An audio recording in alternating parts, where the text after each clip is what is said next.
You ever felt that invisible force field around you? That little bubble that just makes you feel weird when a stranger gets a bit too close?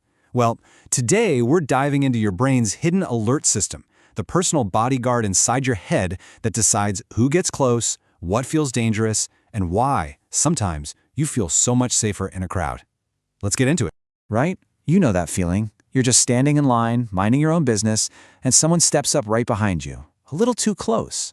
And suddenly, all these internal alarms start going off. That's your personal space, that invisible bubble we all walk around with. But what is it really, and what part of your brain is hitting the panic button? Okay, now just imagine for a second meeting someone who didn't have that bubble at all.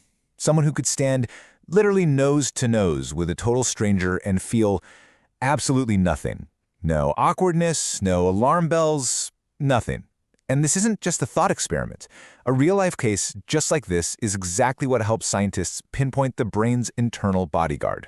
So to really understand this, we need to meet your brain's bodyguard. We're going to zoom way in on this tiny almond-shaped part of your brain that, believe it or not, plays this massive role in our social lives. It's called the amygdala. So this is it, the amygdala. It's not just one, but a pair of these little structures deep inside your brain. And you can think of it as your own personal alarm system. It is constantly scanning everything around you for potential threats, and it's the source of that gut punch feeling of fear or just general unease. And as it turns out, it's the key to our whole sense of personal space. And this brings us to the absolutely fascinating case of a woman known as patient SM. Because of a very rare condition, her amygdalae were completely gone. Now, just look at these numbers. When researchers tested her comfort zone, she was perfectly fine with someone standing just 0.34 meters away. That's barely a foot. For most of us, we need about twice that distance, around 0.64 meters, to not feel like someone's in our business.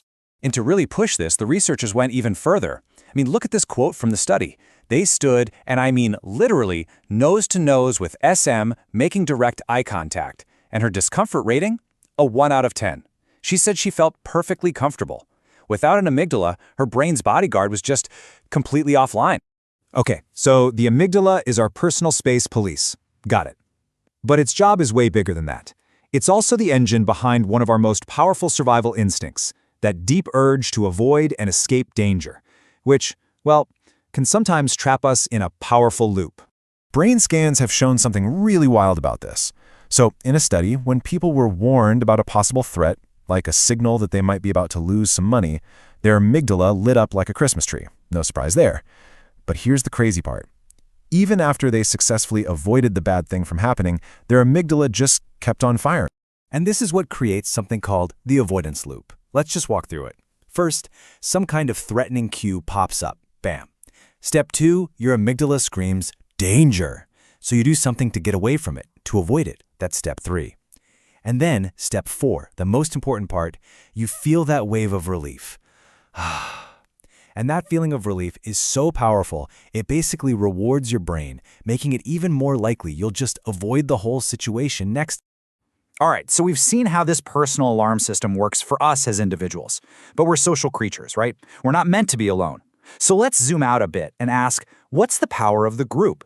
How does just being with other people change how we respond to fear? Well, there's a scientific term for this, and it's called social buffering. It's a fancy name for a pretty simple idea, that just having other people around acts as a huge safety signal to our brains. It actually reduces our stress, it quiets down those internal alarms, and it buffers us from fear. It's basically the science behind that old saying, safety in numbers.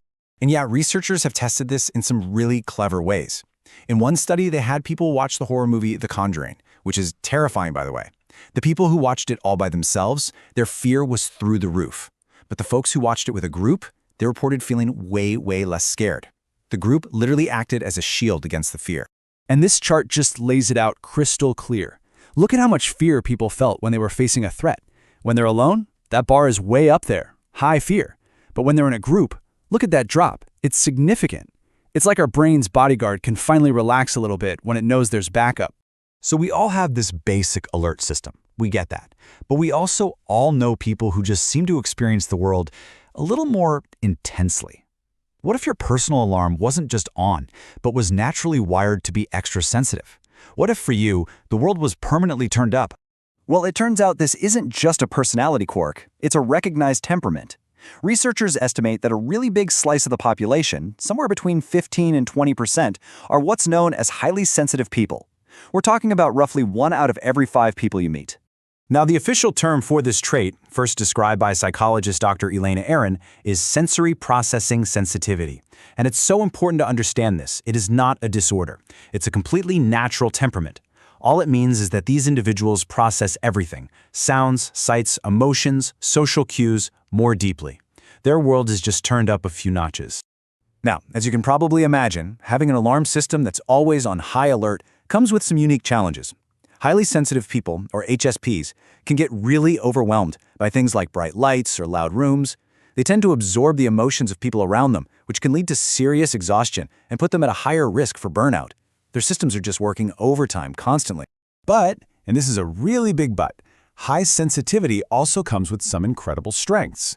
That deep processing means they often have off-the-charts empathy and intuition. It can fuel amazing creativity, and it gives them this uncanny ability to notice little details and subtleties that everyone else misses. It is not a flaw, it's just a different and often very powerful kind of wiring. So, whether your internal alarm is set to standard or it's on high alert, the whole key is understanding your own wiring so you can actually thrive with it. So let's wrap this all up with a few strategies for harnessing that unique system of yours.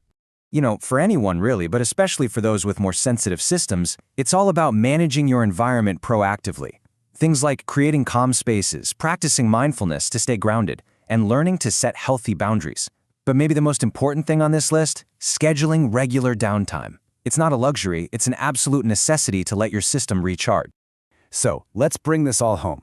Your brain has this built-in bodyguard, the amygdala. It polices your personal space, it can trap you in avoidance loops, and it gets calmed down by having your people around. And for about 1 in 5 of us, that system is just naturally more sensitive. Understanding all this, it isn't just cool neuroscience. It's the very first step to navigating your own world with way more confidence. So I'll just leave you with this one question to chew on. Now that you know a little bit more about your own brain's wiring, how are you going to navigate your world differently? How will you manage your space, your groups, and your energy? Not just to get by, but to really, truly thrive.